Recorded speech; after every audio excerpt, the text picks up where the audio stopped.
Hello everybody. तो स्वागत है आपका एक बार फिर से। जैसे हमारा ज्योग्राफी वाला सीरीज चल रहा था और उसमें हमने देख लिया था कि भूकंप क्या होते हैं, ज्वालामुखी क्या होते हैं और पृथ्वी की आंतरिक संरचना का निर्माण किस तरीके से हुआ है और पृथ्वी की आंतरिक संरचना क्या है। हमने उसमें जाना था कि भूकंप की जो वेव्स हैं PSL, उनसे हमने किस तरीके से अर्थ के इंटीरियर का पता लगाया है। तो आज के लेक्चर में कुछ ज़्यादा खास है नहीं, हमें मेनली इसमें देखना है कि अर्थ का जो इंटीरियर है वो किस टाइप का है और पृथ्वी की जो आंतरिक संरचना है उसका निर्माण हमारा किस तरीके से हुआ है, हमें सिर्फ इन चीज़ों को देखना है। तो उसमें मैं आपको पहले मोटा मोटा बता देता हूँ कि चीज़ें उसमें किस तरीके से हैं। ज्वालामुखी किस तरीके से उससे लिंक है। पहले हम क्रस्ट के बारे में बात कर लेते हैं, क्रोड के बारे में। उसके बाद हम पृथ्वी की आंतरिक संरचना के बारे में बात करेंगे। उसके बाद हम देखेंगे कि ये तीनों चीज़ें एक तरीके से किस तरीके से जुड़ी हुई हैं। तो हमने लास्ट टाइम में बात की थी भूकंप तक, और भूकंप के जो प्रभाव होते हैं कि भूमि का हिलना और मृदा निर्माण होना, हिमस्खलन होना। हिमस्खलन मतलब मिट्टी का ढह जाना पर्वतीय क्षेत्रों से, और बहुत सारे कॉजेज़ हो सकते हैं, बिल्डिंग वो गिरना, वो छोटी चीज़ें हैं, वो आप आराम से देख लेंगे। उसके बाद है जो मेन था हमारा कि हम जो हमारा नेक्स्ट सब होता भूकंप की आवृत्ति वगैरह, वो सब हो गई थी चीज़ें। अभी हमें देखना था कि पृथ्वी की आंतरिक संरचना किस प्रकार की है। तो पृथ्वी की आंतरिक संरचना में कुछ इतना खास इंपॉर्टेंट है नहीं, जो इम्पोर्टेंट है वो मैं आपको बता देता हूँ। अभी क्या करना है, आपको वीडियो को पॉज करना है या फिर स्क्रीनशॉट ले लेना है अगर आपको ये सारी चीज़ें पढ़नी है तो। बाकी मैं आपको बताता हूँ जो चीज़ें मैंने इसमें अलग से ऐड की हैं, जो इसमें नहीं दिया है, जिस तरीके से UPSC क्वेश्चन पूछ रहा है। देखो बेस सारा यही है, लेकिन वो उसमें कुछ ऐसे ऑप्शंस बना दे रहा है जो थोड़ा सा, जिसके लिए हमें अलग से नॉलेज गैदर करना बहुत ज़्यादा ज़रूरी है, ऐसा मुझे लगता है। तो हम ऊपर पट्टी को देखते हैं क्या है। कुछ नहीं करना है, सिर्फ आपको स्क्रीनशॉट लेना है या फिर देख लेना, और जो मैं आपको एक्स्ट्रा चीज़ें बताऊंगा उनको या तो नोट कर लेना है या आपको मेमोराइज कर लेना है, इतना कुछ रॉकेट साइंस है नहीं। भूपरपट्टी क्या होता है या द क्रस्ट बोले तो भूपरपट्टी कुछ नहीं है, जो हमारी पृथ्वी है, पृथ्वी की जो सबसे ऊपरी संरचना है या पृथ्वी का जो सबसे ऊपरी भाग है उसको हम बोलते हैं क्रस्ट या भूपरपट्टी। अब भूपरपट्टी की मोटाई कितनी है, अगर हम इसको महाद्वीपों पर देखें तो जिसकी औसत मोटाई है वो हम इसको 30 से 33 यानी कि 30 to 33 किलोमीटर हमने इसकी औसत ऊंचाई को माना हुआ है। महासागरों में हम इसको 5 किलोमीटर तक मानते हैं, और पर्वतों पर इसकी मोटाई जो है 60 किलोमीटर तक भी पहुंच जाती है। तो अगर कभी भी सीरीज में लगाने आए या फिर आपसे पूछ लिया जाए तो भूप्रकृति की जो मोटाई है आपकी, वो सबसे ज़्यादा आपकी जो होगी वो पर्वतीय क्षेत्रों में होगी, उसके बाद महाद्वीपीय क्षेत्रों में होगी, उसके बाद आपकी सबसे कम समुद्री क्षेत्रों में होगी।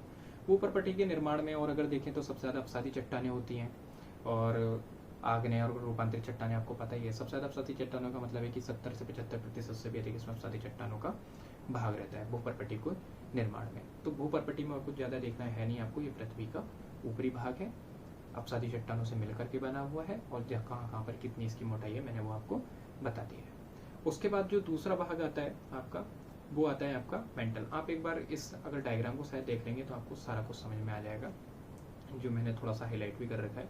इस डायग्राम को आप एक बार देख लीजिएगा। इसमें क्या है कि जो आपकी भूपरपट्टी दे रखी है, भूपरपट्टी के नीचे वाला जो भाग है 100 किलोमीटर तक का, या कभी कभी 150 किलोमीटर तक भी इसे ले लेते हैं, उसको दुर्बलता मंडल कहते हैं, जो मेंटल के ऊपर तैर रहा है और क्रस्ट के नीचे है। अच्छा, इसको दुर्बलता मंडल क्यों कहते हैं, क्योंकि ये प्लास्टिक फॉर्म में है, यानी कि ना ही ये द्रव है और ना ही ये ठोस है, प्लास्टिक फॉर्म में है, जिसके ऊपर आपकी प्लेटें हैं, जो चाहे आपकी कॉन्टिनेंटल प्लेट हो या आपकी ओसेनिक प्लेट हो, यानी कि महाद्वीपीय प्लेट हो या फिर आपकी महासागरीय प्लेट हो, वो कहाँ तैरती हैं, दुर्बलता मंडल के ऊपर तैरती हैं। तो दुर्बलता मंडल क्या है, मेंटल का ऊपरी भाग है और क्रस्ट का निचला भाग है। तो पृथ्वी को अगर हम देखें तो कुछ ऐसा ज़्यादा है नहीं, डिवीजन में सबसे ऊपर हमारा क्रस्ट है, क्रस्ट के नीचे आ जाएं हम तो हमारा दुर्बलता मंडल है, दुर्बलता मंडल के अगर हम नीचे आ जाएं तो हमारा मेंटल है, मेंटल के नीचे आ जाएं तो हम कोर है।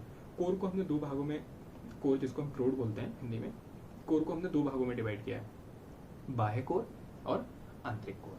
तो इसमें इतना ही करना है हमें, और ज़्यादा कुछ नहीं देखना है, ठीक है।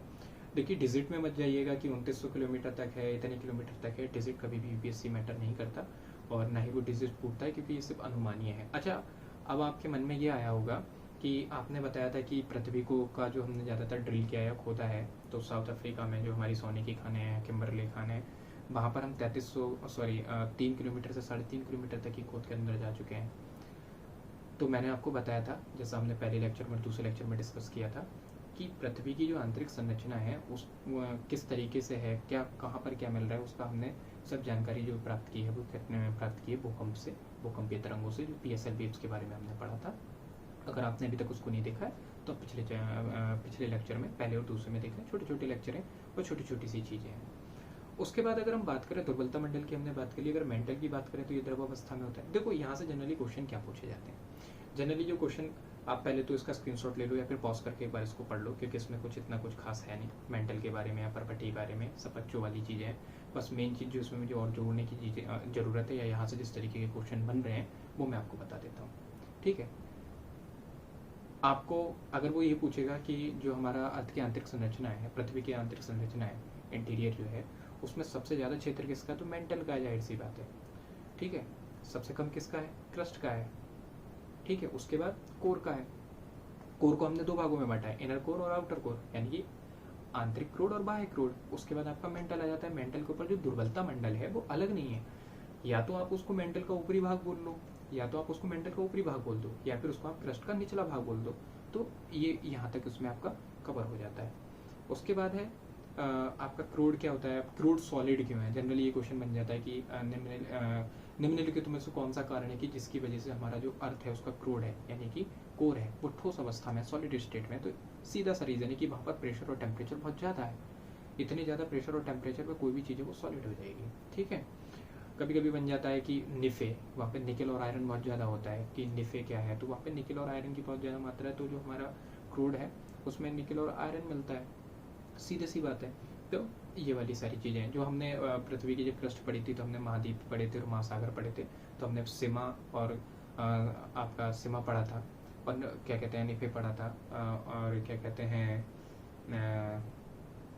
हाँ सॉरी सीमा पढ़ा था, जिसमें हमने पढ़ा था मैग्नीशियम और सिलिका कहाँ होता है। तो महाद्वीप जो महासागर होते हैं उसमें हमारा मैग्नीशियम ज़्यादा मिलता है, सिलिका और मैग्नीशियम ज़्यादा मिलता है। इसी तरीके से जो हमारी महाद्वीपीय प्लेट हो जाती है वहाँ पे क्या मिलेगा, उसमें क्या हो जाएगा आपका एल्यूमिनियम ज़्यादा मिलेगा। तो समुद्र की बात है तो हमारा क्या हो जाएगा, मैग्नीशियम ज़्यादा हो जाएगा। और अगर हमारी क्या कहते हैं कॉन्टिनेंट की बात होगी, यानी कि अगर हमारे लैंड की बात होगी तो उसमें क्या हो जाएगा, तो उसमें हमारा एल्यूमिनियम ज़्यादा हो जाएगा। तो इतनी चीज़ थी, ये कोई ज़्यादा बड़ा रॉकेट साइंस है नहीं।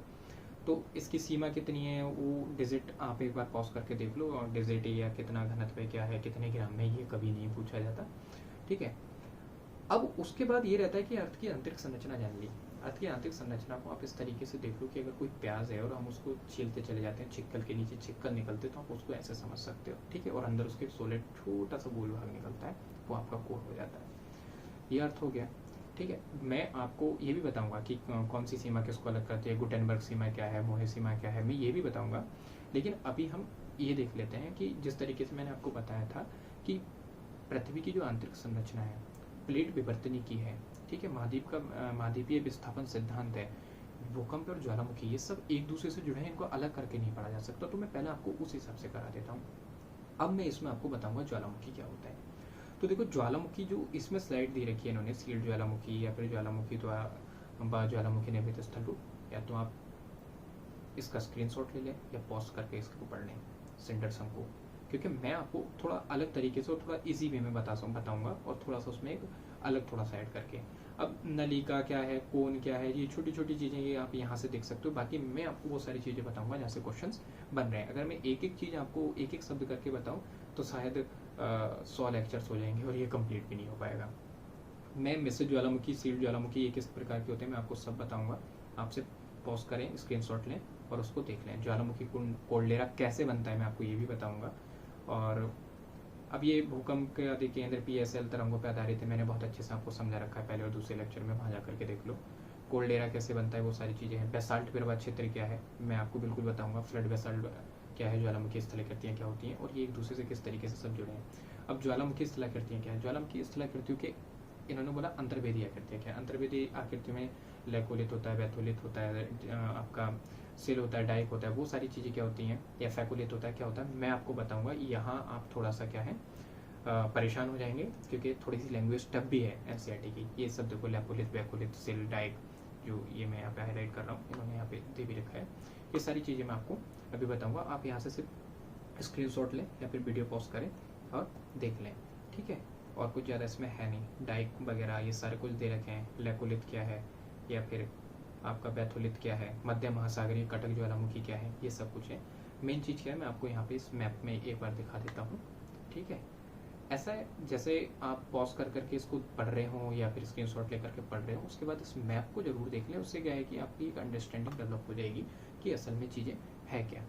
ठीक है, तो अगर आपको ये सारी चीज़ें समझ में आ गई तो जब हम भारत का भूगोल पढ़ेंगे, ज्योग्राफी ऑफ इंडिया, तो वहाँ पे एक बहुत अच्छी अंडरस्टैंडिंग आपकी डेवलप हो जाएगी कि प्रायद्वीपीय पठार ऐसा ही क्यों है, वहीं पे ज़्यादा मिनरल्स क्यों मिल रहे हैं, उत्तर भारत में इतने मिनरल्स क्यों नहीं मिलते, गंगा का मैदान कृषि के लिए उपयोगी क्यों है, वहाँ पे मिनरल्स ज़्यादा क्यों नहीं है, प्रायद्वीपीय पठार का जो उत्तर पूर्वी भाग है, झारखंड सिंहभूम वाला क्षेत्र, वहीं पर हमारे मिनरल ज़्यादा क्यों मिल रहे हैं, या फिर कर्नाटक कडप्पा यहाँ पर क्यों ज़्यादा मिल रहे हैं। बहुत सारी चीज़ें आपको तभी समझ में आएंगी जब आप इसका फिजिकल अच्छे से समझ लेंगे, फिजिकल ज्योग्राफी का जो हमारा पार्ट है। तो मेरे जो बताने का मतलब था वो था।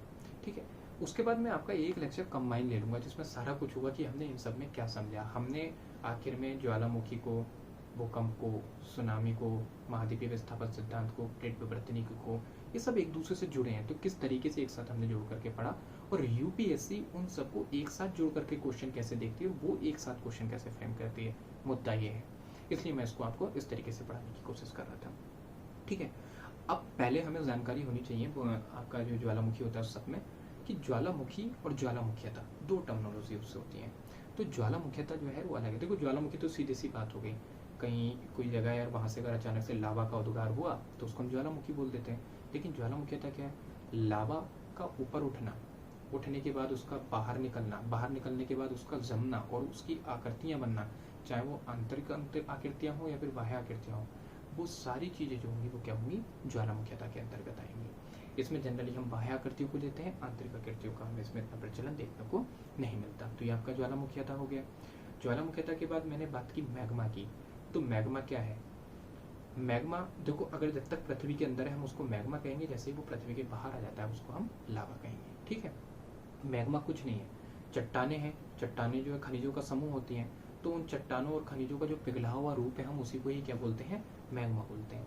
अब इस मैग्मा के तीन रूप होते हैं, तरल होता है, ठोस होता है और गैस होता है। जो हमारा ठोस भाग होता है हम उसको पायरोक्लाइट बोलते हैं, और ये हमारा सिर्फ 2 से 5% तक होता है। उसके बाद इसमें 1 से 2% तक गैसें होती हैं, जिसमें आपकी सल्फर डाइऑक्साइड, कार्बन डाइऑक्साइड और जलवाष्प। जलवाष्प इसमें लगभग 70% होती है सबसे ज़्यादा। ये सारी चीज़ें रहती हैं। तीसरा जो भाग रहता है जो 95% तक रहता है, उसको हम बोलते हैं लावा, जो तरल अवस्था में रहता है। ठीक है, अब इस लावा को हम अलग कर करके देख लें, जो हमारा बाहर आ गया है। तो लावा के जो प्रकार हो सकते हैं, फैल्सिक हो सकता है, मैफिक हो सकता है, या फिर आपका इंटरमीडिएट हो सकता है, या फिर आपका अल्ट्रामैफिक हो सकता है। अल्ट्रामैफिक तरीके से हमारा क्या होता है? आग्नेय चट्टानों का ही जो एक तरीके से प्रकार होता है। और जो हमारा मैफिक होता है उसमें मैग्नीशियम और आयरन ज़्यादा होता है, इसलिए हम उसको मैफिक बोलते हैं। मैफिक ही क्यों बोलते हैं? एम मैग्नीशियम और FeC उसमें जो है हमारा वो है आयरन है। फैल्सिक में क्या होता है? फेल्सफार और सिलिका ज़्यादा होता है। ठीक है, ये सारी हमारी चीज़ें इतना देखना है। अब मैग्मा के हमारे स्रोत क्या क्या हो सकते हैं? एक तो हमारा मैग्मा दुर्बलता मंडल से आ सकता है, जो दुर्बलता मंडल हमने समझा था, जो क्रस्ट के नीचे और मेंटल का ऊपरी भाग है, जिसको हम क्रस्ट से नीचे जाएं तो 100 से 150 किलोमीटर तक लेते हैं। ठीक है, एक तो दुर्बलता मंडल से आ सकता है, और दूसरा हमारा कोर से आ सकता है। कोर से कहाँ से? कोर के बाह्य भाग से, क्योंकि बाह्य कोर तरल अवस्था में, तो वहाँ से हमारा मैग्मा आएगा, आंतरिक कोर से हमारा मैग्मा नहीं आएगा। ठीक है, तो आंतरिक कोर से जो मैग्मा आने की संभावना होती है वो बहुत कम होती है, क्योंकि बहुत ज़्यादा नीचे से मैग्मा आता है 5000 से 5500 किलोमीटर तक, और दुर्बलता मंडल से संभावना ज़्यादा रहती है। लेकिन दुर्बलता मंडल से अगर मैग्मा आता है तो प्लेटों की गति के कारण उसका स्थान परिवर्तित हो जाता है। अगर बाह्य कोर से मैग्मा आता है तो इसका स्थान परिवर्तित नहीं होता, ये स्थानिक होता है। वो क्यों? क्योंकि हमने जैसा देखा था प्लेट विवर्तनिकी में, जो प्लेटों की गति करने की जो हमारी स्पीड है वो बहुत कम है। एक साल में 1 से 3 सेंटीमीटर तक मुश्किल से, 1 सेंटीमीटर तक मुश्किल से आगे बढ़ती हैं। तो ये प्लेट आगे बढ़ रही होती है और जो लावा कोर से बहुत ज़्यादा धधकता हुआ आ रहा होता है, बहुत गर्म होता है, तो वो उसको अपने साथ में पिघला लेता है और पिघला करके उसको भी ऊपर ले जाता है, इसलिए वो जो जगह रहती है वो स्थानिक रहती है। तो ये आपकी चीज़ें होगी। उसके बाद है हम, अब देखो ये आपको चीज़ें इतनी समझ में आ गई होंगी कि ज्वालामुखी में क्या रीज़न क्या हो रहा है, ज्वालामुखी किस टाइप से बन रहे हैं। अब देखो ज्वालामुखी उद्गार में क्या क्या रीज़न होते हैं। एक तो आपका केंद्रीय उद्गार हो सकता है, और एक आपका दरारी उद्गार हो सकता है। दरारी उद्गार जैसे हमारा प्रायद्वीपीय भारत, जो हमारा प्रायद्वीपीय पठार बना है वो दरारी उद्गार से बना है। तो हम इसको ये समझेंगे कि ज्वालामुखी में दरारी उद्गार क्या होता है, हमारा केंद्रीय उद्गार क्या होता है। अब ज्वालामुखी जब हमारा फटता है तो लावा के प्रकार होते हैं। जैसे लावा आपका तरल हो सकता है, बहुत ज़्यादा पतला हो सकता है, लावा गाढ़ा भी हो सकता है। अब जाहिर सी बात है, अगर लावा पतला है तो लावा, अगर जब ज्वालामुखी विस्फोट होगा पतला लावा बिखर जाएगा, तो जो उससे हमारी आकृतियाँ होंगी वो कोन टाइप की नहीं बनेंगी, यानी कि ऊंची नहीं बनेंगी। वो कैसी बनेंगी? छोटी बनेंगी, गुंबद आकार की बनेंगी या पठार टाइप की बनेंगी, उस टाइप की बनेंगी। लेकिन अगर हमारा लावा ज़्यादा गाढ़ा है तो उसकी जो आकृतियाँ वो क्या है, जमते चले जाएगा और कोन टाइप का बन जाएगा और वो बहुत टाइप की हाइट के पहाड़ बन जाएंगे वहाँ से। तो ज्वालामुखी जो जिस टाइप के, इसी में ही हम लिंक करके पढ़ लेंगे कि ज्वालामुखी पर्वतों का निर्माण कहाँ होता है। जब मैं आपको पर्वतों का निर्माण बताऊंगा कि बलित पर्वत कहाँ पर होते हैं और ज्वालामुखी पर्वत कहाँ पर होते हैं, वहाँ पर भी आपको ये चीज़ बहुत ज़्यादा समझ में, मतलब बहुत ज़्यादा क्लियरिटी देगी। इसीलिए मैं इन चीज़ों को आपको बता रहा हूँ। अगर एंडीज पर्वत है तो वो ज्वालामुखीता क्यों की जो आपका गुण है क्यों प्रदर्शित करता है, हिमालय पर्वत जो है ज्वालामुखीता क्यों प्रदर्शित नहीं करता, ये सारे राज इसी में ही छुपे हैं, जो मैं आपको जब हम पर्वतों का निर्माण बताऊंगा तो आपको ये चीज़ समझ में आएगी। इसीलिए मैं आपको ये सारी चीज़ बता रहा हूँ। अब अगर लावा अंदर ही जम जाता है, यानी कि मैग्मा हुआ पृथ्वी के अंदर, अगर मैग्मा जमकर के आकृति बना देता है तो अंदर उसको ही हम बोलते हैं बैथोलिथ, फैकोलिथ, सिक, डाइक, इस तरीके की जो निर्माणकारी अवस्थाएं होती हैं। अगर वो लावा बाहर आ जाता है तो वो आपका सिंडर शंकु बनाता है या इस तरीके की जो आकृतियाँ बनाती है वो रहती हैं। तो अगले वीडियो में हम जो देखेंगे वो सिर्फ ये देखेंगे कि लावा से किस तरीके की आकृतियाँ बनती हैं, या फिर मैग्मा से जो पृथ्वी के अंदर ही वो ठंडा हो जाता है किस तरीके की आकृतियाँ बनती हैं। बस ये चीज़ देखेंगे और कुछ नहीं। उसके बाद आपका ज्वालामुखी, भूकंप, प्लेट विवर्तनिकी, ये इसके बेसिक कॉन्सेप्ट पूरे हो जाते हैं।